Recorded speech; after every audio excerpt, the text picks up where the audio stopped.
Well, welcome back. We're here for episode 2 of the podcast, and it's kind of a continuation of last time because we started to talk about AI and then went, we need to set the worlds to right on AI. So I think what's probably the best approach is if we kind of give our perspective on AI as like a positionality thing before we talk about it. Yeah. So I don't know if you have a view on AI in general. Do I have a view on AI? That's really good. So, I don't know if I do or don't have a view on AI, and I think it's because I've got a love-hate relationship with it. And I think it's amazing. I think I'm excited about what potentially it could do in the future, but also probably like a lot of I felt high up. Sorry. We're going to keep both going down to like its level.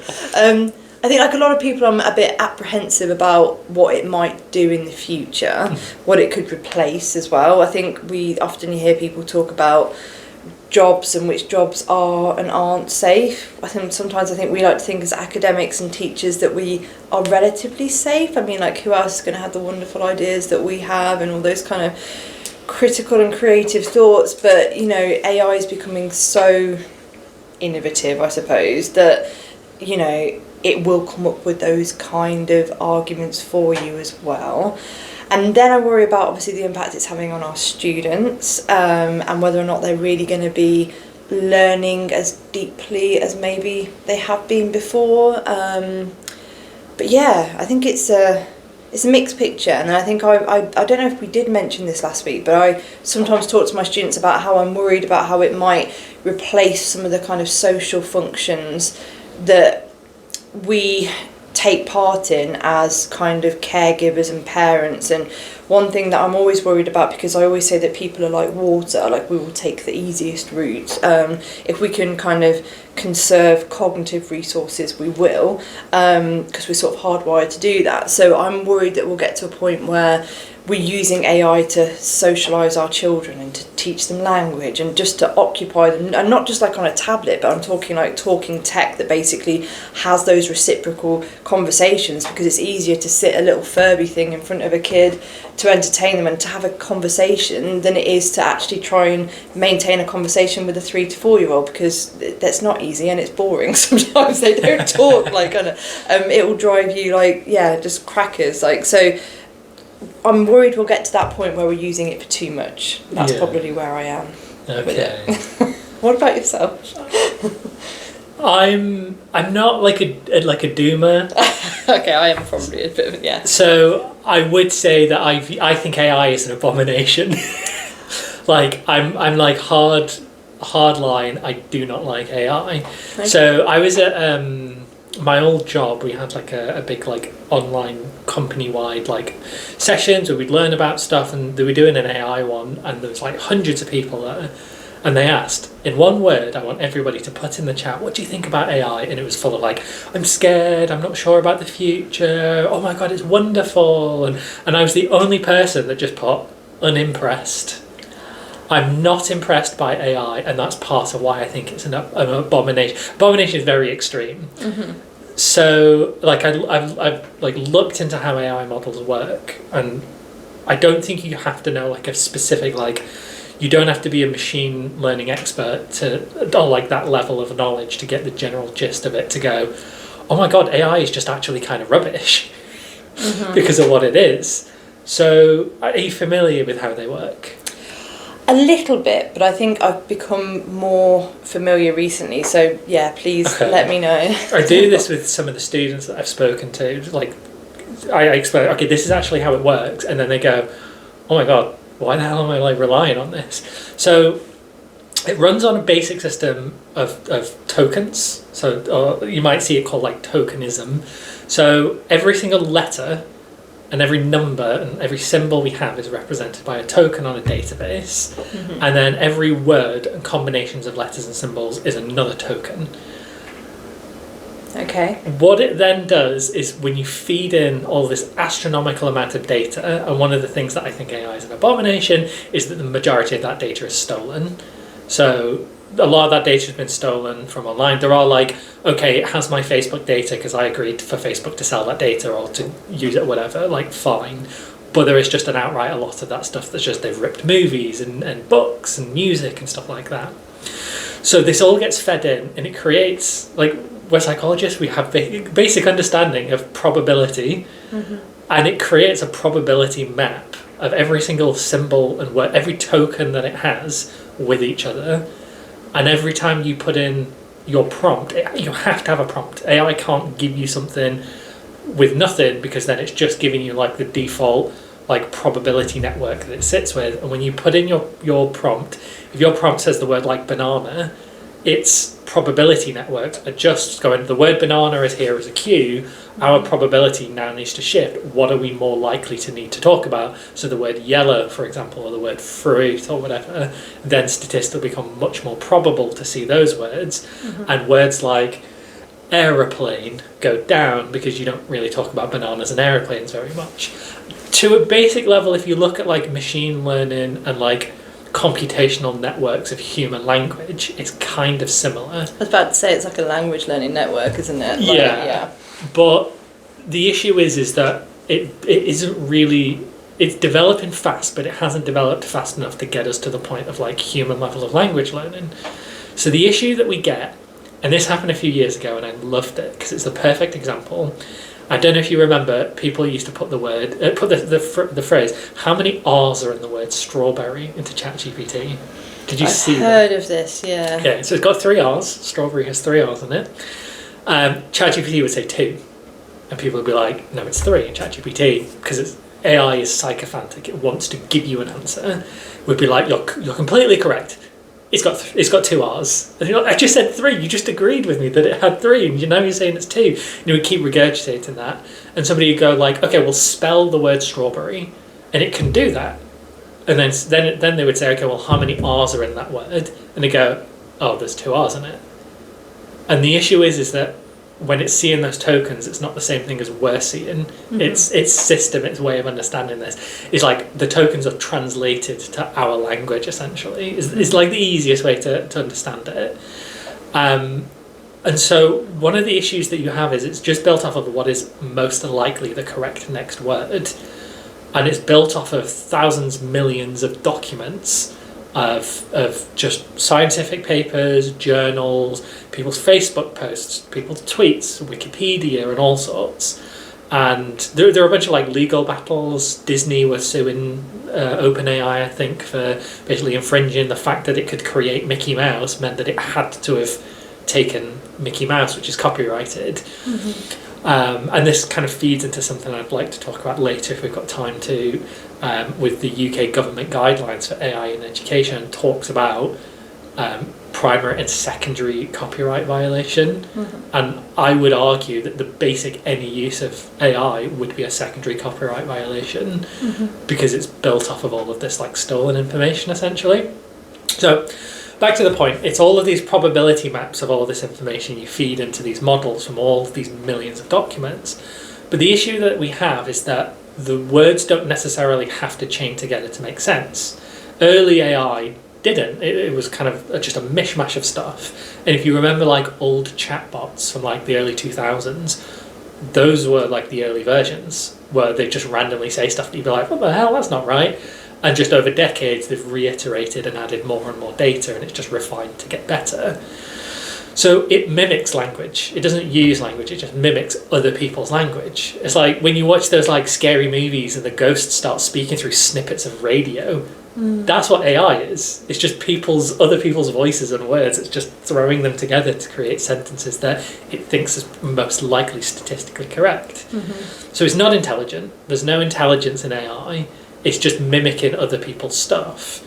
And when you get these like points where you get it to create something original, it's original because it's just a mishmash of other people's stuff, in that I can make a new word right now that's just a mishmash of real words that already exist and just pull them apart and stick them together. And so there's a point where we then get to, well, what is it actually doing for us? So I'm not a fan of AI because it's just not impressive, essentially. And to be fair, like there's a point where I'll probably go, oh yeah, now I'm impressed. Now there's actually genuinely like it's intelligent and it thinks for itself, and we can get all sci-fi or whatever. And then at that point, I'm grabbing a cup of water and I'm throwing it on the server because I'm going, okay, this is way too far. So like, the issue isn't necessarily what AI does. I'm unimpressed by what it does, but my big like kickers for it is the environmental impact. Yes, yeah. I was reading this. So it was a paper from 2023. I think it was George's et al. Was saying that one AI model takes 6,000 litres a day, or might have even been an hour, to run one model. And we've got multiple models around the world running. And the big issue is that they're building a lot of these warehouses filled with data centres in small rural areas. They're getting all of the clean water. People will go, why do they use clean water? You can't use dirty water because the water's used for like water cooling the servers, and if you've got rubbish in that then gets in your computer parts and your computer breaks. It has to be clean water. So it's taking all of this clean water and thousands upon thousands upon thousands of litres a day of clean water. We're already been talking for decades around there's only so much water, guys. We need to like chill with it. But also the energy costs as well, astronomical energy costs. We've been talking loads about global warming for decades and arguing whether it's real or not. Even if we, like, I think we're all in the mind of going, yes, global warming, obvious climate change is a very obvious thing. But even if we get to the angle of going, okay, let's find somebody that doesn't believe in global warming, you can still get, I think there's still like a fair argument to be made that even if the environmental impact of that energy is ignored, where does that power come from? And what's the cost of that for like just the local people? I mean, the people that live near these warehouses that have just been thrown up are constantly complaining about like high-pitched ringing noises constantly.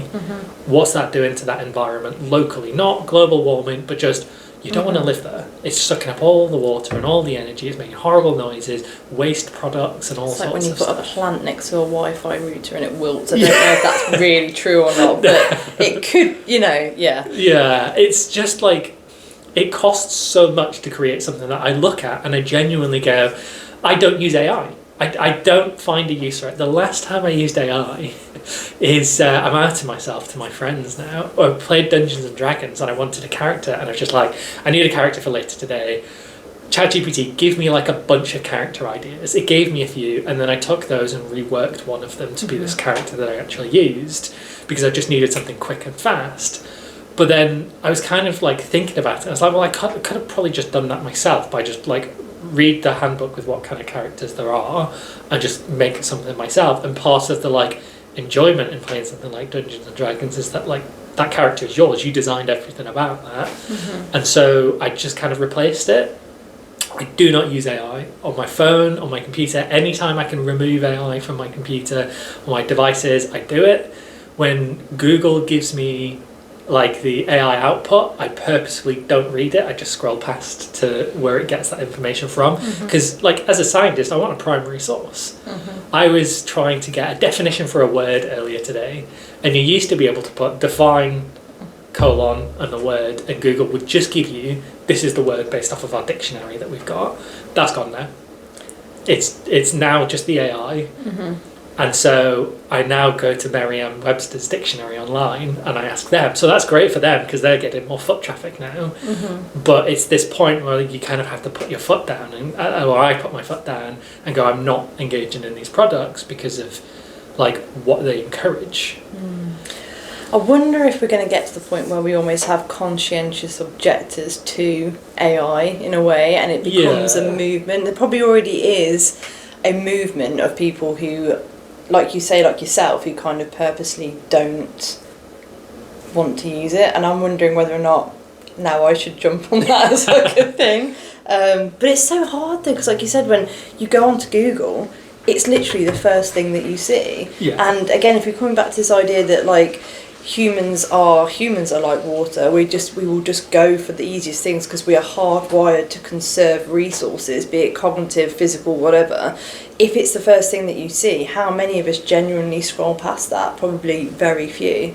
But yeah, it's One of my concerns I have as well, because again I was speaking to a student about this, because a lot of students are offloading their cognitive just like experience, their like learning skills.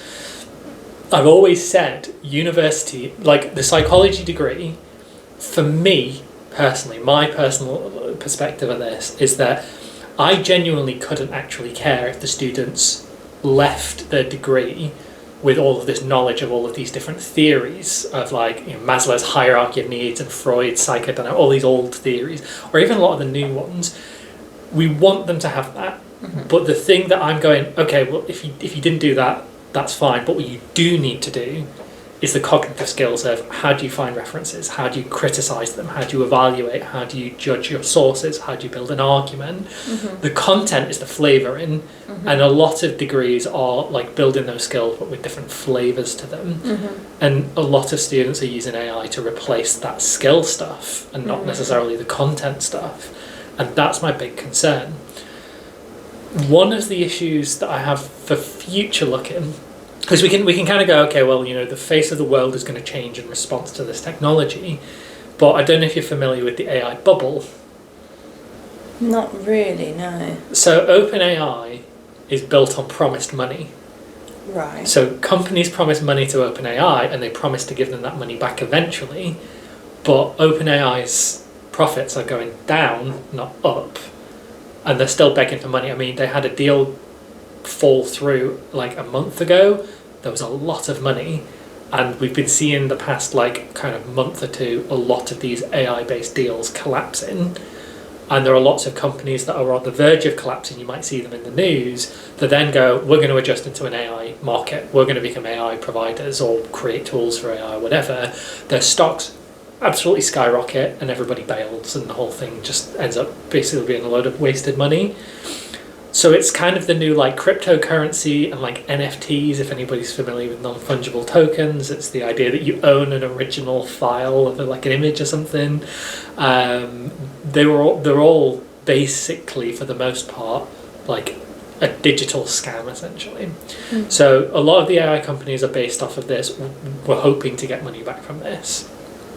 Even stuff with like, you know, your Copilot that's built into tools, you know, Google's Gemini and so on, where they can kind of absorb those costs because OpenAI is just OpenAI. Google is happy to waste money on something like Gemini if it means that overall it creates that ecosystem. My big problem is that at some point they're going to have to become profitable to some degree. And so when it comes to the students, if they're offsetting these skills, the AI tools that we have today are not the AI tools they're going to have when they're in employment, most likely, in like 5-10 years' time. I wouldn't be surprised if ChatGPT just went, because OpenAI, all of the funders go, no, we're not getting our money back, we're going to go to one of these other tools that is getting money. And then all of a sudden these students that couldn't do something because they relied on ChatGPT cannot use ChatGPT anymore. Or if maybe the most like optimistic is that those AI tools become privatized, and rather than me being able to go into ChatGPT and saying, ChatGPT, find me some references for my essay, I have to pay them £100 to get a license and go, okay, now find me my reference.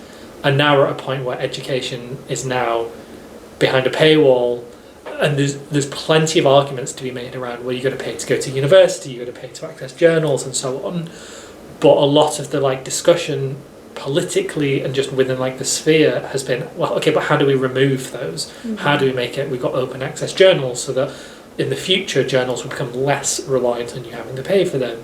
Talking about, okay, well, how can we make it that universities, that the costs of universities, can we reduce them? Can we get the government to try and subsidise them?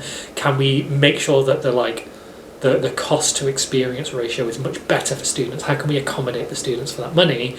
And then all of a sudden we've now got AI could potentially just end up being a new paywall that isn't looking at how do we reduce those burdens, but how do we increase them and add new burdens to them? And then we get to a point where students that are doing the best are the ones that are using these new AI tools because they're paying the most. And that's really concerning to me, that education then ends up just being offset by just paying for a subscription. See, my only response to that would be, has that not been happening for a millennia in a way? I think it's really interesting though what you said about like the skills and AI potentially replacing this. So I think everything that you've said is really interesting, not just that specific, by the way. But like, so I think we briefly spoke about like connectivism last week, and connectivism is something that I love, and I talk to my students about it all the time, and how it's actually now quite an outdated sort of like learning theory, but it's basically the idea that we make connections between different sources of information, and say you're in a class and a lecturer talks about I don't know, something that's happening politically somewhere, you don't understand that what was said kind of in the lecture, so you go off and you watch a YouTube video about it, then the YouTube might take you to like a website, and then the website takes you to an article, and you kind of follow the chain and you sort of connect all the dots, and then you get a holistic picture of the topic, and you've kind of created that learning environment for yourself. One of the core principles of connectivism is basically the saying, and I always get this slightly wrong, but it's something along the lines of the pipe is more important than what travels through it. And this is basically a core part of connectivism, and it's the idea that it's not the content or the knowledge that's particularly important, because like you said, you can always carry knowledge around with you in a phone or in ChatGPT or in books or articles. So it's not that people necessarily need to know all of the things all of the time, because we can't know it all. What's more important is that kind of cognitive scaffolding that we have around it that enables us to act and do things with that information. So in an information-filled and technology-filled world, those who are going to get ahead and those who are going to stand out are those who have the better critical thinking skills, the better online comparison, the better inhibition of irrelevant information, seeing the connections, whatever it is, processing speed, I don't know, or working memory, whatever it, all those kind of like skills, the actual architecture, that the pipe work itself is more important than actually having the knowledge. And I think that kind of comes back a little bit to sort of like what you're saying, is that ChatGPT, it does provide the knowledge, but also to a certain extent it's starting to kind of replace that architecture, in that it's, you can quite easily say, I have this essay, I have this paper, now give me 3 reasons why this paper is methodologically flawed, and it will come up with 3 different reasons that are probably relatively valid, and you'll be like, now give me 3 sources that support these kind of critical kind of considerations of this paper.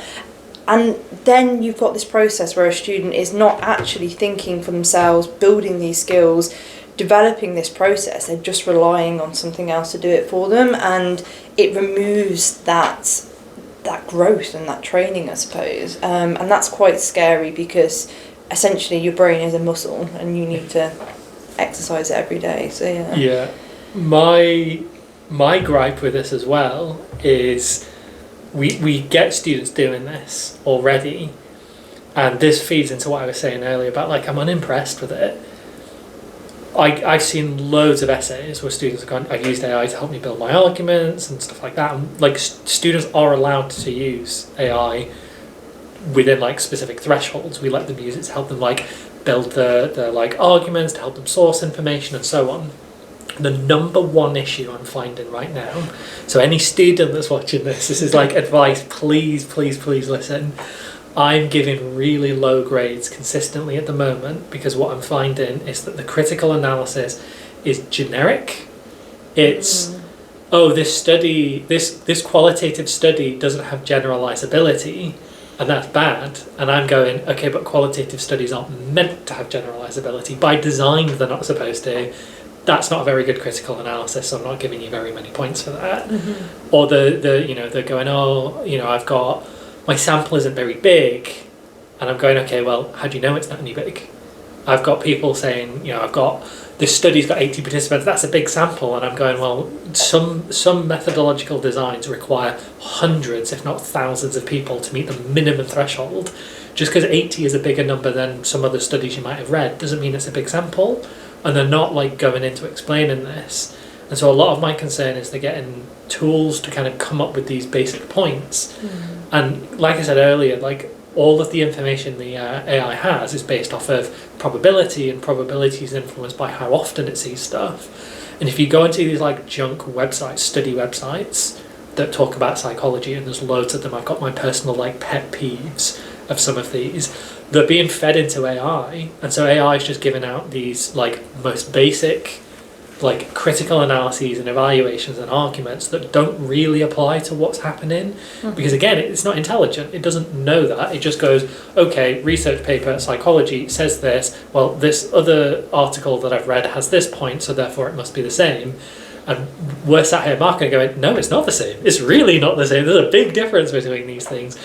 And a lot of like scientific integrity is nuance. It's really, really specific points where like the difference between one and another argument can be very, very slight and difficult to arguably perceive without that training. The next is getting them to use references. We were talking about this earlier. All the time. I'm finding so consistently, and as I mentioned earlier to you, I'm talking to people here about, like, I want to sit down with students and talk to them about this before this happens, is I'm constantly finding students that a lot of them don't disclose that they do this, and they're supposed to. They're allowed to do it if they disclose that they do this, and I personally don't have any problems with them doing this. I can sit here and say, oh, I'm giving them low marks because they've done it, but it's how they've done it. They get the AI to give them a claim from a paper, and it's either, and again, it doesn't really matter how they do this, they could get the paper and give it to the AI and say, summarise this for me, or ask the AI to find a paper and summarise it. It really doesn't matter.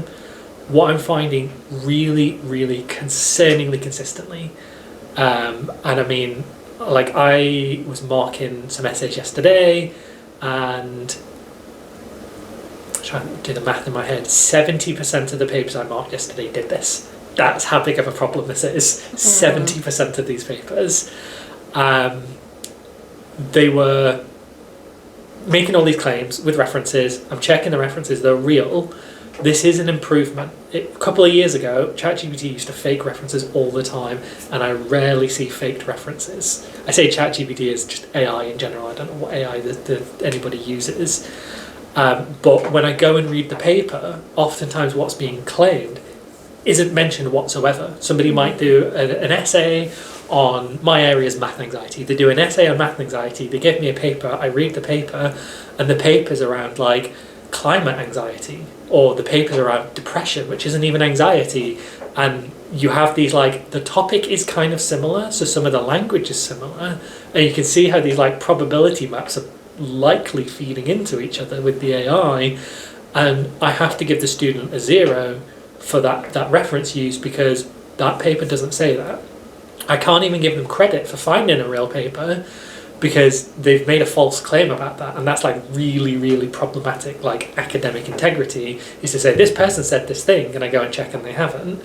That would theoretically be negative marks. You get punished for that. I don't like to kind of accuse that as like AI use. So I genuinely can't remember the last time. It must have been like at least a year ago that I've ever gone, this is an AI piece of work and it needs to be like reviewed. At this point, I assume that everybody's probably using AI to some degree, and that's fine. I'm using Word and I use spell checkers. It's not that different.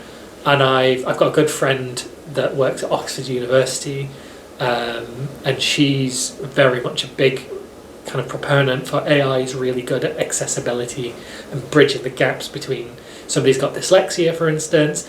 AI can be a really good way for them to overcome that and get support where they don't need to feel like, you know, they have to like get in a waiting queue to see somebody. You can just do it at home as and when you want it. So I have zero problems with students using it to help them build that work. But what I'm seeing is that they're not really like verifying the outcome of what's it telling you. They're getting slammed with a low grade, and like I feel bad because I don't want to give students low grades. But when they come to me and they go, why have I got a low grade? And I'm going, well, that paper doesn't talk about that topic. That paper doesn't make that claim. Some of these papers are saying the opposite of what you're claiming. And like you have to recognise that that's not only like not good, that's bad. That's a really bad thing. And like a lot of, just in general, when people use AI, you see this in like companies, for example. When AI first came out, they created all these like customer service chatbots, and they start promising people free flights and a free car and stuff. One of my big issues with AI is responsibility. Who is responsible for that output of that AI? And what you find is that a lot of these companies go, well, it's not our responsibility that our AI chatbot promised you a free car. well, you employed that chatbot as part of your representative service, and if it was a human, then you still wouldn't give them that car. But there's at least, well, that person that promised that is at fault. But with an AI, nobody's at fault, or nobody wants to take responsibility. It's very difficult. Do you blame IT for this, or do you blame the management that said to get an AI chatbot in, or do you blame the AI company? Who do you blame? And again, with like students using these with writing their work, a lot of them are quite surprised when I then go, well, it's your responsibility to check the output of this work because you employed this AI to do this summarising, and you've got to know what it does, and you didn't do that. And they're going, oh my God, I didn't know I had to. And is that like ownership of what are they saying, what are they doing? That's kind of that concern. There's like this disconnect. I don't think it's a new problem. There have always been paper mills. There have always been students that cheat. I was at a talk last year from one of my good friends who's a professor, and he was giving like a talk about some research that he's doing, and we're doing a project following on that feeds into AI. And he's been in education for decades, and he goes, I remember being in the library and it was so easy to cheat because you copy something from a book and your professor doesn't know all of those books. So they will almost never realise that you just copied a paragraph from a book because like there's no digital systems. And nowadays we have those digital systems and it's easier to pick up on stuff like plagiarism. I don't like the AI scanners. I don't know if have you ever used one? Or? We sort of played around with them for a little bit, but they're not particularly reliable in terms of what they. Well, I'm assuming we're talking about the same thing. So they pick up whether or not they think it's AI usage. So they're not. I think Jake, one of our other lecturers, was looking at trialling it for some of the submissions that we'd had to basically see how reliable it would be if we put through a cohort of students like marks as like a pilot kind of thing, obviously with permission. But I just think it came back as just being not particularly reliable, or it'll say it's AI when it's not AI and vice versa. Yeah, my favourite one with those is I've recently seen a post on Facebook or Instagram or whatever that was a page from Mary Shelley's Frankenstein, original, 100% flagged as AI, because things like the M dash and so on are quite common in certain areas of like literature and so on, and a lot of the flags that come up can be signs of like a specific kind of training within like English language or writing, for example. And one of the risks is that you're disadvantaging people if you use these tools to go, oh, that's probably AI, I'm going to flag you with it. And this is why I said earlier, I don't accuse anybody of AI use. I look at, are these falsified references? Yes, that's the problem. It's not the AI, it's that you didn't check and go through that and understand it, not like the AI. Because I don't think we should be punishing. I don't like AI, but it's a real tool that people use and nobody should be punished for that. But it's about getting that like accountability. So I think these scanners, definitely avoid them. There was also, what was that other thing that was, I think there was I remember reading something, it was on like LinkedIn like last week. I kicked myself for not actually like saving the link. I think somebody in Europe is trying to present like a legal case. They're using AI in education should be illegal. I was in an AI from session. Like the teacher's perspective, from a student's perspective, or kind of. Yeah, so the idea being that if we use AI to like teach or mark or something like that, then we're kind of violating the contract of what education is. Right. Okay. I was in an AI session at Coventry here. We had a training session, and there was some interesting stuff in there. And one of the things that they mentioned was that the university's consulted with Students' Union and talking about, do you want us to use AI to mark? And the consensus was no. Yeah. Because students come here for the experts and they want the experts to mark that work. But this also then leads to like this disconnect of, well, you want the experts to read your work and to mark it, but you don't want to create that work. You want to use AI to create it potentially. Now, not all students will be, obviously, but like there is this big disconnect. I don't like the idea of it. I mean, I wrote something a little while ago that was me like griping about the idea of using AI to write like my emails. I feel like it's dystopian. I'm not communicating with my colleagues, I'm not communicating with my students, I'm getting a robot to do it for me, really makes me think, like, why am I alive? Like, why am I here on Earth doing stuff if I'm not interacting with people? That to me is like a our really sole human kind of, or one of our drives. We're social animals. We should be like, the emails are sometimes really, really boring, but like, that's life. That sometimes you have to send a boring message. Sometimes you have to send somebody a bad email that says, you didn't turn up to the meeting today and so you're in trouble, or whatever. Whether it's to staff or whether it's to students, it doesn't matter. But like, I feel like that's really important. And this idea of like just sterilising all of your interactions with the world to get a computer to be your intermediary with it, it's just like, God, it's horrible. You watch the new Dune movies? No. Oh, so it's a trope that appears in several sci-fi things, but in the Dune movies they had what's called the Butlerian Jihad. Okay. And if you know, like, Warhammer, which is very heavily influenced by Dune, they had the Dark Age of technology, kind of like Terminator kind of alludes to this kind of stuff, which is like these sci-fi tropes that artificial intelligence eventually gets to a point where it then starts to like try to overtake. Is that like, wait, no, I do like Terminator, and I think my partner will be cursing me watching this, because he'll be like, we've been through them all. Like, so I'm quite into, I do like sci-fi, but he's probably definitely more into kind of like films and stuff. Is it the singularity? Is that the thing? Or is that when it starts, there's a singularity? Or is that not the singularity, the point where it becomes... Not necessarily. I think, I'm not 100% versed on the thing. I think the idea of the singularity is where all of the like AI connects together into one like network. Right, okay. Because at the moment we've got all these like separate Skynet, AI things. Skynet kind of controls all of the robots to at least a degree. I mean, at least within like Dune, if you ever watch the Dune movies, you notice they don't actually have computers. Even like the helicopters are very like mechanical and stuff like that. There's very limited use of computers. In like the Warhammer universe, AI is just no, and there's cults based around like, you preserve old technology but you don't create new technology, because like you could end in the universe by creating some like AI that tries to take over. And it's quite a common trope in this like idea of like something really bad happened. I mean, again, Terminator. If humans won after Terminator, what is the world then going to be like? It's going to be like what Dune's talking about, where you go, okay, there's a limit to technology. You can't build stuff that's complex, because it's a slippery slope down to this. I don't think we're near that. I don't like. There's lots of people. Have you seen Dawkins?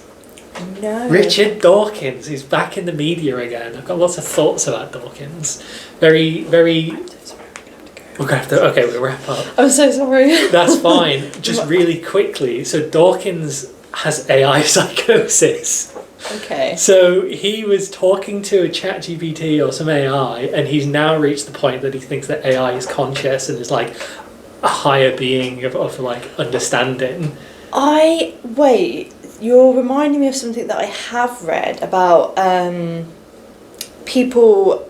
I don't know if it was like a radio show or it was something that I read, and it was talking about how people who had developed relationships with, this is a whole other thing, with either chatbots or earlier versions of AI that then had been taken off, and they felt like they'd lost that primary connection, and they were either suing the companies for not being able to basically be with their AI partner, and from a psychological perspective, I guess it is similar to this. They were really, it affected them significantly. Yeah, if you want to like really have your mind open to like the worries of AI psychosis and like thinking that these programs are like talking to you and so on, there's a subreddit that's something like AI boyfriend, and it's filled with people that this is their issue, was they treat AI like their boyfriend, and then suddenly when ChatGPT 4 became 4.5, they changed it so that it wasn't really making as many relationships, and it was kind of like putting up boundaries and be like, you can't talk to me like that. And loads of people were having like quite public, almost like meltdowns, being like, my boyfriend's gone, like all of our chats are gone, they don't talk to me the same way, they don't recognise me the same way, and they were like fighting to get 4.0 brought back, and I think they temporarily brought it back, but then went, look, this is going to go eventually. I mean, I think we're on 5.1, but like it's really concerning seeing how connected people get with AI as well, and that's definitely something to keep an eye on, because I don't think there's very many positive use cases for that. Okay, so let's wrap up. We'll keep it a shorter one today. I am having to cut this short because I have to run. I'm so sorry, because I feel we could really get into... I think we could do another one. We could do. I think it would be interesting. So we have Megan, who's in the department, who kind of looks at sort of like diversity and looks at kind of like relationships and kind of even things like sort of like parasocial kind of like relationships. And I think she'd probably have a lot to say about kind of potential relationships with AI, because we have things like kind of like object sexuality, for example, and at what point do we, you have this diversity of kind of like sort of romantic experience anyway, and if this is just another kind of part of this, at what point is it problematic, or at what point is it just something that we accept as being part of the diverse nature of humans? It's interesting, kind of. I think you said you had a PhD student as well, but... I have a PhD student that is looking at AI and dyslexia, so how it can be used as a kind of sort of like a beneficial tool, and we know that obviously it can be used to support with SEND and different things really positively, but that could be good. I found out one of my master's dissertation students come back to me, and they've decided they want to look at AI and as a tool for loneliness as well. So I think it could be good to get a bunch of different people in at times and be like, right, let's follow this up. It's obviously a lot of stuff is changing. I mean, I was talking about the token stuff with AI earlier, and they've now got like agents. So agents are just like extra programs the AI can tap into to do stuff like, to do things like mathematics. Solve an equation for me, the agent can do that. So like these things do develop rapidly. I think it'd be good to keep coming back to this and seeing what happens. Yeah, definitely. Okay, well, thank you very much. Thank you. We'll probably be back in like 2 weeks with, I think we've got a guest, so we'll reveal that closer to the time, I think. Yeah, cool. Sounds good.